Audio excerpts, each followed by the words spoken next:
Ballistic missile പ്രതിരോധത്തിൽ India ഒന്നാം സ്ഥാനത്തേക്ക് കുതിക്കുന്നു. MIRV സാങ്കേതിക വിദ്യ പരിഷ്കരിക്കുകയാണ്. ഒരേ സമയം ഒന്നിലധികം പോർമുനകൾ വഹിച്ചെത്തുന്ന മിസൈലുകളെ ഒരേ സമയം ഒന്നിലധികം കിൽ വെഹിക്കിളുകൾ ഉൾക്കൊള്ളുന്ന മിസൈൽ ഉപയോഗിച്ച് നേരിടുക എന്ന സാങ്കേതിക വിദ്യ ഉപയോഗിച്ച് മിസൈലുകൾ വികസിപ്പിക്കുന്നു. എന്താണ് MIRV എന്ന് വിശദമാക്കാം. ഒരു മിസൈൽ ഉപയോഗിച്ച് ഒന്നിലധികം ലക്ഷ്യങ്ങളെ ആക്രമിക്കാനായി ഉപയോഗിക്കുന്ന സാങ്കേതിക വിദ്യ, അതാണ് MIRV. Multiple independent targetable re entry vehicle. ഇന്ത്യയുടെ അഗ്നി 5 മിസൈലിൽ ഈ സാങ്കേതിക വിദ്യയാണ് ഉപയോഗിക്കുന്നത്. 10 മുതൽ 12 പോർമുനകളിൽ ഒരൊറ്റ മിസൈൽ ഘടിപ്പിക്കാൻ സാധിക്കും. ഇത്തരം മിസൈലുകൾ ഉപയോഗിച്ചുള്ള ആക്രമണത്തിലൂടെ എന്താണ് പ്രത്യേകത എന്ന് വെച്ചാൽ, ഉദ്ദേശിച്ച സ്ഥലത്ത് എതിരാളിയുടെ വ്യോമ പ്രതിരോധ സംവിധാനത്തെ മറികടന്ന് ആക്രമണം നടത്താനാകും എന്നതാണ് പ്രധാന നേട്ടം. നിലവിലെ ബാലിസ്റ്റിക് മിസൈൽ പ്രതിരോധ സംവിധാനങ്ങളെല്ലാം പ്രയോഗിക്കുന്ന മിസൈലുകൾക്ക് ഒരു മിസൈൽ പോർമുന മാത്രമേ പ്രതിരോധിക്കാനാകൂ. MIRV സാങ്കേതിക വിദ്യ ഉപയോഗിക്കുന്ന മിസൈലുകൾ ഉപയോഗിച്ചുള്ള തുടർച്ചയായ ആക്രമണം നിലവിലെ മിസൈൽ പ്രതിരോധ സംവിധാനങ്ങളെ പെട്ടെന്ന് സമ്മർദ്ദത്തിലാക്കും. അതുകൊണ്ട് ഇവ പ്രതിരോധം മറികടന്ന് ആക്രമണം നടത്താനുള്ള സാധ്യത സാധാരണ മിസൈലുകളെ അപേക്ഷിച്ച് കൂടുതലാണ്. ഭാവിയിൽ ഇത്തരം മിസൈലുകളിൽ നിന്നുള്ള ഭീഷണി ഉണ്ടാകാം. അതിനെ മുന്നിൽ കണ്ടതിനെ പ്രതിരോധിക്കാനുള്ള സാങ്കേതിക വിദ്യയ്ക്കും ഇന്ത്യ രൂപം കൊടുക്കുകയാണ്. MIRV സാങ്കേതിക വിദ്യയുടെ പരിഷ്കരിച്ച രൂപമാണ് ഇതിനായി പ്രയോഗിക്കുക.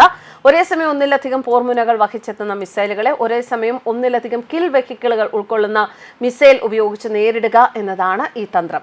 പ്രതിരോധ ഗവേഷണ സ്ഥാപനമായ DRDO ആണ് ഇതിന്റെ പണിപ്പുരയിൽ. ഇത്തരം പ്രതിരോധ മിസൈലുകളിൽ ഒന്നിലധികം കിൽ വെഹിക്കിളുകൾ ഉണ്ടാകും. ഇവയ്ക്ക് സ്വതന്ത്രമായ തീരുമാനമെടുക്കാനുമുള്ള ശേഷിയുണ്ടാകും. വ്യോമാതിർത്തി ലംഘിച്ചു വരുന്ന ശത്രുവിന്റെ മിസൈലുകളെ ഇവ നേരിടും. ബാക്കിയെല്ലാം സാധാരണ പ്രതിരോധ സംവിധാനങ്ങളെ പോലെ തന്നെ കരയിൽ നിന്ന് ആകാശത്തേക്ക് വിക്ഷേപിക്കുന്ന തരത്തിലുള്ള മിസൈൽ ഇന്റർസെപ്റ്ററുകളാണ്. ഇതാണ് എല്ലാ പ്രതിരോധ സംവിധാനങ്ങളിലും ഉള്ളത്. ഇവയിലും അങ്ങനെ തന്നെ. എന്നാൽ ഓരോ ഇന്റർസെപ്റ്ററിനുള്ളിലും ഒന്നിലധികം ചെറിയ കിൽ വെഹിക്കിളുകൾ ഉണ്ടാകും. നിലവിൽ ഈ സാങ്കേതിക വിദ്യ വികസന ഘട്ടത്തിലാണ്. പദ്ധതി വിജയിച്ചാൽ ബാലിസ്റ്റിക് മിസൈൽ പ്രതിരോധത്തിൽ ലോകത്തെ നിർണായക ശക്തിയായി ഇന്ത്യ മാറും. ചൈനയുടെ പക്കൽ MIRV സാങ്കേതിക വിദ്യ ഉപയോഗിക്കുന്ന മിസൈലുകളുണ്ട്.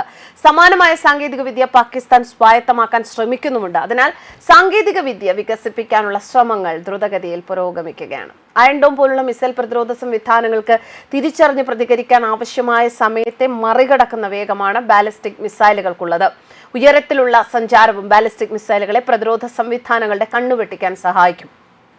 മാത്രമല്ല, ബാലിസ്റ്റിക് മിസൈലുകളുടെ ലക്ഷ്യസ്ഥാനത്തേക്കുള്ള വീഴ്ച പ്രവചനാതീതമായ വേഗത്തിലാണ്. ഇത് അവയെ തിരിച്ചറിയുന്നത് പ്രയാസകരമാക്കുന്നു. ചില മിസൈലുകൾ പ്രതിരോധ സംവിധാനങ്ങളുടെ റഡാറുകളെ മറികടക്കാനും തെറ്റിദ്ധരിപ്പിക്കാനും ഡീകോയ് സംവിധാനങ്ങൾ വിന്യസിക്കാറുണ്ട്. ക്രൂയിസ് മിസൈലുകൾ ഒരു ആളില്ലാ വിമാനം പോലെ പ്രവർത്തിക്കുന്നു. ബാലിസ്റ്റിക് മിസൈലുകളെക്കാൾ വേഗം കുറവാണ് അവയ്ക്ക്. അതുകൊണ്ട് തന്നെ വ്യോമ പ്രതിരോധ സംവിധാനങ്ങൾക്ക് അവ തിരിച്ചറിഞ്ഞ് പ്രതിരോധിക്കാൻ എളുപ്പമാണ്.